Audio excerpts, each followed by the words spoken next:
ভাত দে, আমি ভাত খামু। ওই ভাত দে, ভাত দে, আমার খিদা লাগছে, ভাত দে, তোরা ভাত খামু। আচ্ছা ঠিক আছে, তুমি ভাত খাইবা, তাহলে তুমি ওই টেবিলে যা বসো। আমি বমু না, তুই আমার ভাত দে, ভাত খামু। ওই তুই আমার ভাত দে, আমি ভাত খামু, আমি বমু না। তুমি তো এখানে দাঁড়ায় থাকলে ভাত পাবা না, তোমার ভাত খাইতে হইলে ওই টেবিলে যা বসতে হইব, আর তাহলে তোমাকে ভাত দিবে। ও ওইখানে না বলে আমরা ভাত দিব না, তাহলে আমি ওইখানে যা বইতাছি, তুই আমার ভাত দিতে ক। আচ্ছা ঠিক আছে, তাহলে তুমি ওই জায়গায় যা বসো। ও হো হো, আমি ভাত খামু। এই জন্টু, ওরে ভাত দাও, দেখো কি দিয়ে ভাত খাইতে চাই।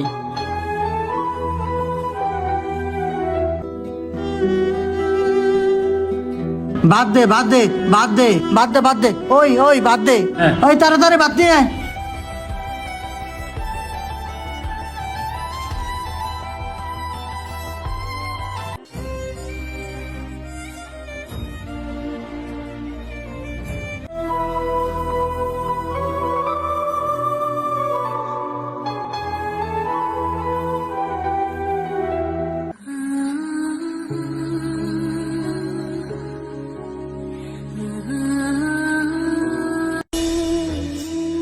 এই জন্টু, ওই টেবিলে মাংস দে।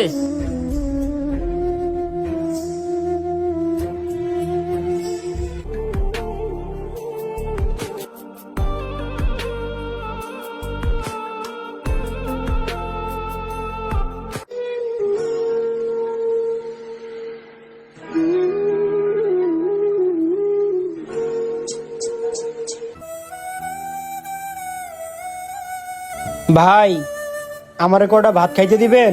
আমি ঢাকা শহরে নতুন আইছি, রাস্তায় পোলাপানে আটকায় আমার মানিব্যাগ টাকা পয়সা সব নিয়ে নিছে, আর খিদার জ্বালায় আমি মরতাছি, পকেটে একটা টাকাও নাই, কি যে করমু কিছুই বুঝতাছি না। আপনি যদি আমারে কটা ভাত খাইতে দিতেন তাহলে ভালোই হতো, খিদায় পেটের ভিতর জ্বালাপোড়া করতেছে, আমার তো আবার গ্যাস্ট্রিকের সমস্যা। ভাই, আপনি যদি আমারে কটা ভাত খাওয়াইতেন তাহলে আপনার জন্য আল্লাহর কাছে দুহাত তুলে দোয়া করতাম।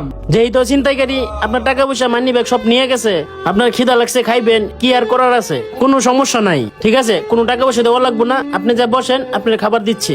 ঠিক আছে ভাই, আমি আপনার জন্য আল্লাহর কাছে দোয়া করবো। ঠিক আছে ভাই, যান। ভাই, আল্লাহ আপনার ভালো করুক। এই জন্টু, ওনারে খাবার দে।